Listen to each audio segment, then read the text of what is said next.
And good morning, good evening, good night, wherever you are in podcast land. Brendan Cunningham here, the real estate doctor at EXP. Matt Paul, he's going to be talking about it all today. I can tell you that much. You know what? It's a hot time in the old town tonight, as they say. Sure Buffalo, hottest market in America, and it's also hot temperature-wise. We're in the 80s, and for those of us that like hot weather, you are in seventh heaven. Yeah. And for those that don't like, we're enduring. Yeah. But it's a beautiful time. But the best part is one of the things that makes Buffalo a hot market is people like living here because it's a great place to live. I've been here for 40 years. I've lived in a lot of other places, and I really love it here. The winters don't bother me. They seem to bother the people that are from here. Yes. If you're a transplant, they don't bother you.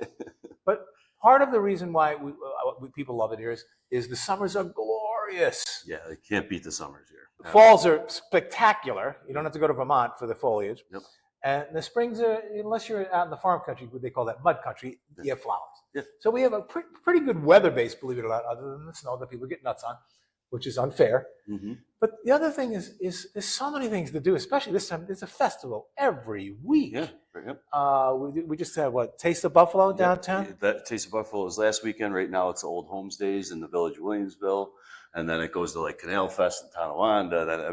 Pretty much almost every week of the summer, there's a big festival going on. Always something on. Yeah. And on a sad note, one of the things that makes Buffalo really, really great is the thing that we have in town, right in Delaware Park, called Shakespeare in the Park, Shakespeare in Delaware Park. And the founder, a person I would like to consider not just a colleague, but a friend, but a true icon in Western New York, Saul Elkin. He died a day ago, maybe 2 days ago. And we've had this for 50 years. It's the second largest Shakespeare in the country, right behind New York City.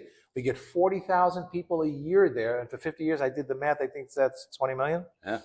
So it's a lot. Oh, 2 million. Is anybody carrying that on that you know? Or? Oh, it's going on. They named the theater after him, luckily.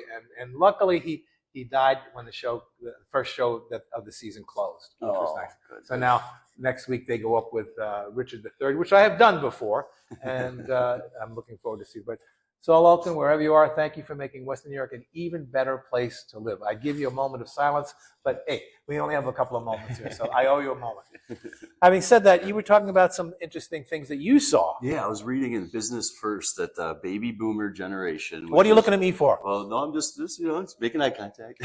So the baby boomer generation is the largest generation of homeowners right now. True. And they're saying roughly 50% of baby boomers are putting their feet down and saying, I'm never going to sell. So that's there. And it was like 38% were not going to sell because they feel that the prices of housing is too high. And then the additional 12% said it was because their rates were so low they didn't want to get out of their mortgage. And you know what? All of that's probably true. I would think. However, those are facts. Let's scratch beneath the surface a little bit. 50% we're never going to sell. Yeah. Okay. That's a large percentage. So let's take a look. That's a big percentage. Yeah, okay. So let's look at that 50%. Something that we know, regardless of the ferocity or the slowness of any market, is there are certain patterns.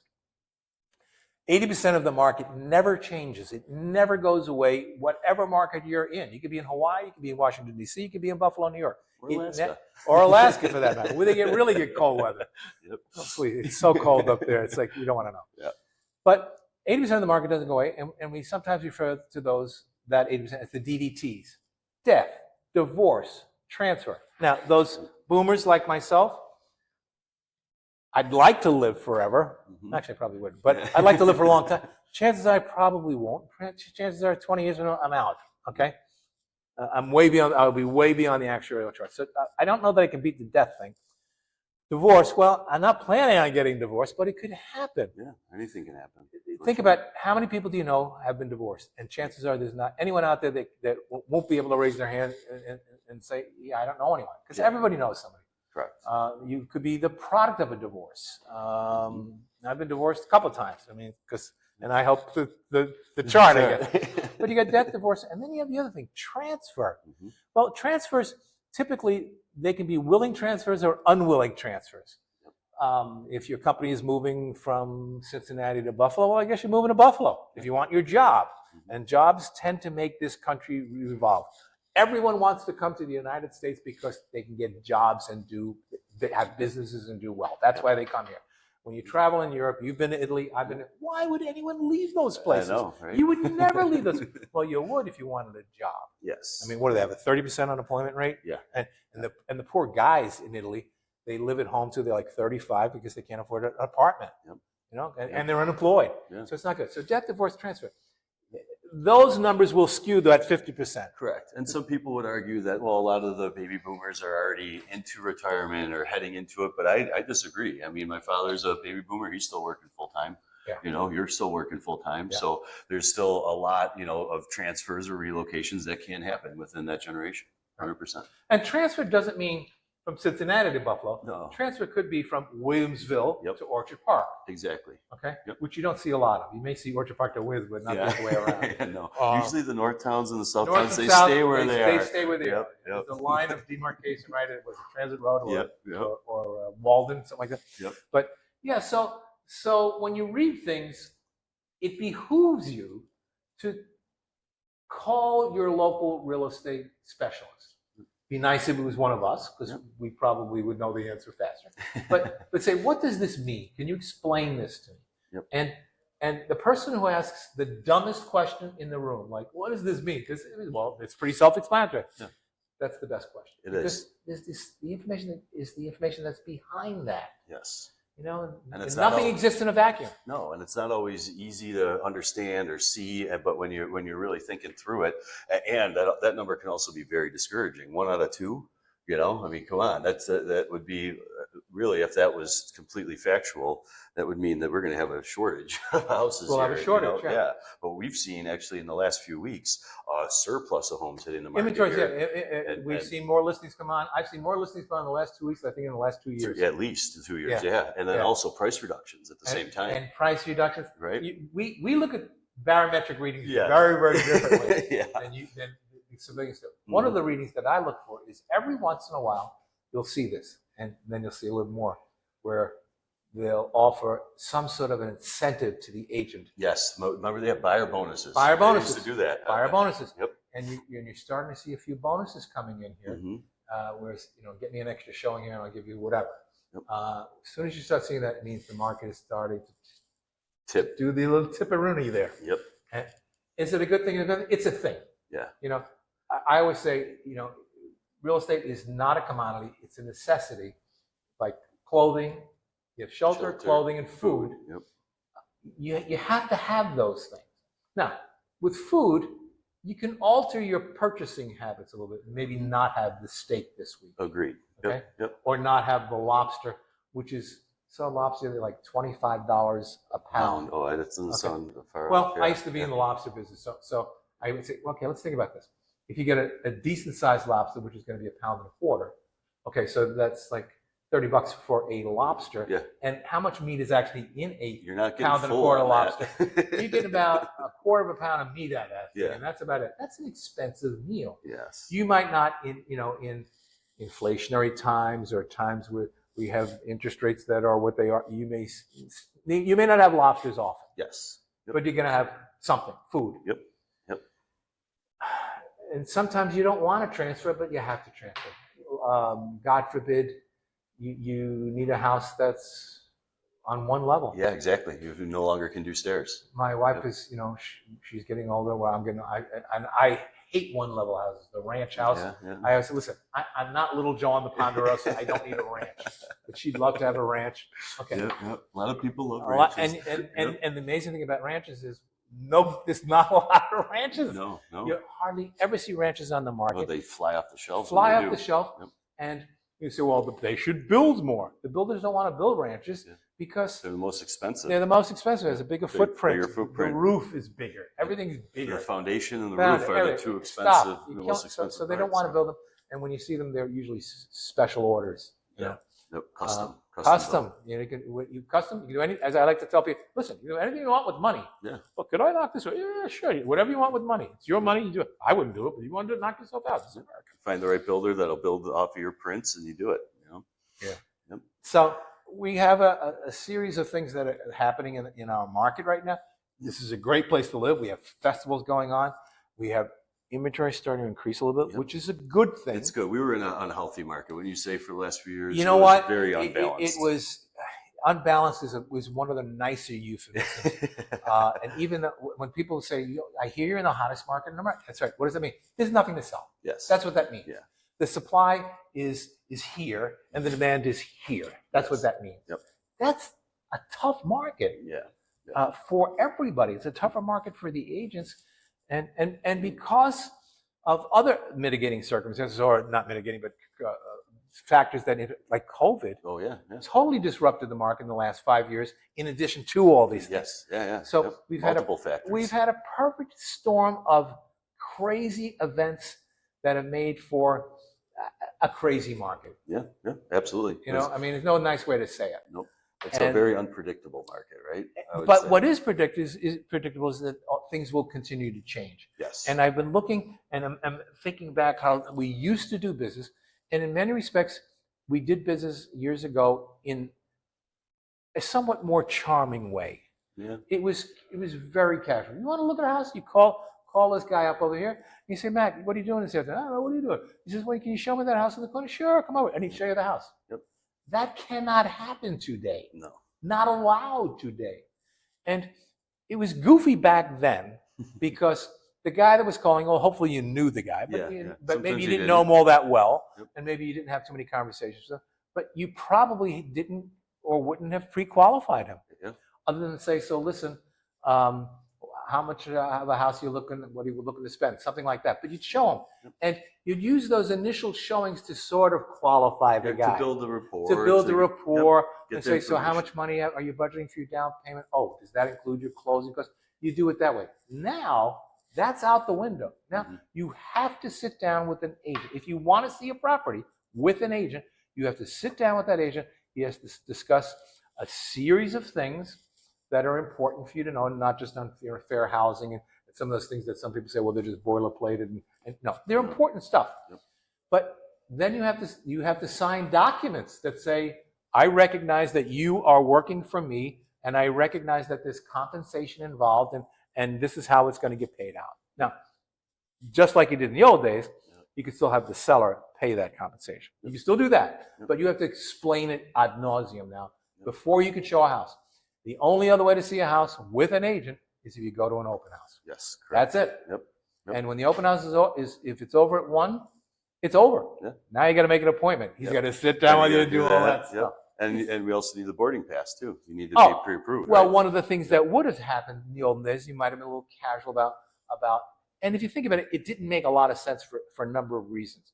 But now you have to be pre-approved. Is it a law?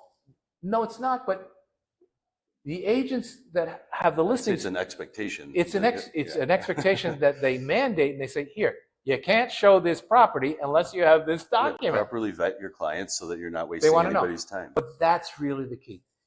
It really didn't make a lot of sense in the olden days when we were cavalier about it, to show people how, if you didn't know if they were qualified. But the thing that I liked about it, and I would always give one shot, right? One shot. If I've never met you before, call me. I'll meet you there, and then we discuss all the different disclosures. You discuss about the pre-approval, what banks you want to go with. Are you going cash? And then that was the meeting point where you could build a relationship. Yes. As opposed to now, without knowing anybody, if I called off a yard sign, you don't know that person. They want to go see the house. Now you have to have that uncomfortable conversation. Well, with now them. you have to have a face-to-face somehow, whether it's on Zoom or in person, to build rapport. Yes. Yep. Okay. Yep. Whereas the other you use that meeting. Yep. So that part's different. Absolutely. But we have to have these documents signed, and that's what they are. But I think what we do now is much more methodical. And one of the reasons why I call myself the real estate doctor is I always wanted to do things methodically. Mm-hmm. And the reason why is because I was watching my competition doing things very casually. We used to call it winging it. They're winging it. Winging it. Well, I got to tell you something. If you have an attorney or you have a doctor and they're winging it, you better get different guys. Yeah. I want somebody that's he knows like an appendectomy. I can remember as a kid when I first was swimming as a little kid in grammar school. You'd go into the showers and you'd see all the big kids. And some of the big kids, they had a little more things going on than the little kids. Yeah. But a lot of them had appendix scars. The appendix scars in the olden days were this freaking long. Oh, yeah. You look like Frankenstein. Yep. Now, the operation is essentially still the same. Now, maybe they can do it with staples, Yep. and maybe now they can even suck it out. Yeah. But there's methodology for taking out the appendix. This is where the appendix is. They're not going in through your head. And by the way, when the doctor scrubs up, it's methodical. Yeah. Oh yeah. They do it the same way every time. They do this, and it's like you watch these guys, they're identical. That's not winging it. They don't wing any part of the operation. And part of what we do when we get you to sit down and go over the documents and get us authorized to work for you is we're going to say, okay, now, very important, if you haven't spoken to a bank or a lender, have you? Yes, you have. Oh, you have. Well, who is it? Did they give you pre-approval? Oh, we didn't get that far. Well, now you have to get the pre-approval. Yep. What'd you call it before? With the boarding pass. It's your boarding pass for the plane. Because if you found a house that you wanted to buy, you can't buy it without that piece of paper. Oh, I'll put a contract in and then I'll get that. That's not how it works. No. Because no one's going to wait for you anymore. Nope. So in some respects, with the changes that have been mandated on us, they're a good thing in the long run for the consumer. But it puts responsibilities on both of us. You have a responsibility to ask the questions. Yeah. Now, if you don't know the questions, we can help you with that. And a lot of times I say, listen, you can ask me a million questions, but before you finish, I'm going to give you the 3 questions you should be asking me. Okay? Because these are the only ones that are important. Oh, okay. It's very true. Okay, and the 3 questions are, things like, what's your list to sale price ratio? Okay, sellers care about that. Buyers don't care about this. So the question is a little bit different. Yeah. What's your success rate? Well, I sold 50% of the houses that I listed last year. That's not good. No. Don't give you bragging rights. You're going to be around 100. I got 100%, and my sale price is over the 80%. But so there's certain questions that are important. And buyers have very different questions than sellers. Absolutely. Yeah. Yep. Especially for first-time home buyers that don't have an idea about anything that's going on, And it's one of the great mysteries of the world. I can remember when I was looking at my first house, I thought I was a pretty smart guy with college and all that stuff. I went to good school. I didn't have a clue. No. I knew nothing. The statistics, like 93% of the population doesn't understand. Nothing. So it's a travesty in our country the way we teach our kids, because kids, they can come out and maybe they know how to work a computer or something like that, but they can't balance a checkbook. They can't even do cursive manage anymore. a schedule. And they know nothing about financing. Yeah. I didn't know. And that's wrong. That's wrong. Our education system needs to definitely step on that. So there have been some changes over the years, but right now, hot time to buy, temperature-wise as well. Yep. Real hot. And curiously enough, it's a great time for some of the newer agents to be working in the summertime, because they tend to be working more than some of the experienced agents, because the experienced agents, a lot of time, they recognize that we have a very short summer. They want to go on vacation too. They take advantage. And whether you might be taking advantage. So a lot of the top guns might be on vacation for a week or two over the next 6 weeks. That last week of August, nobody's around. Yeah, no. Everyone's because it's the last call. Yep.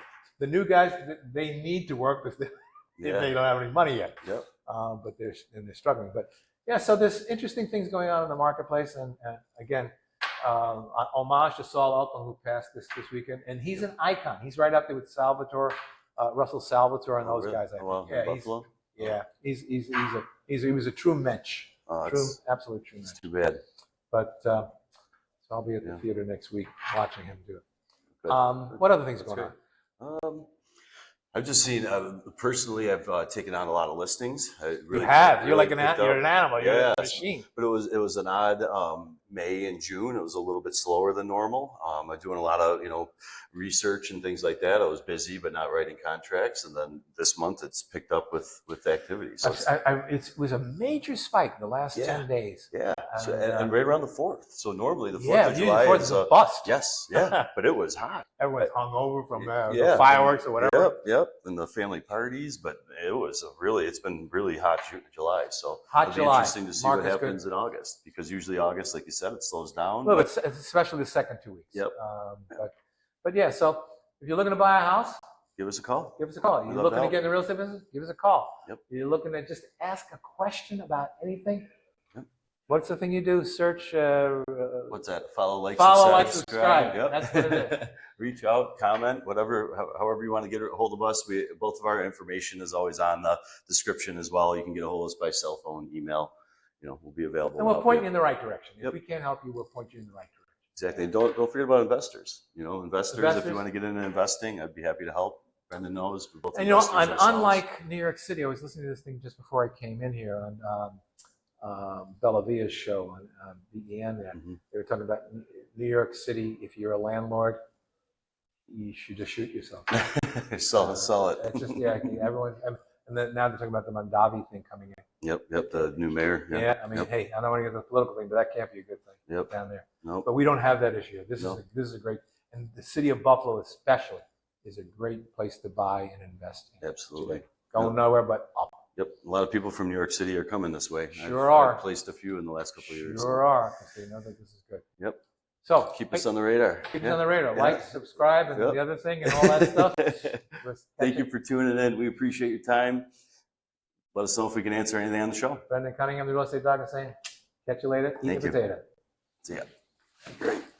That was great.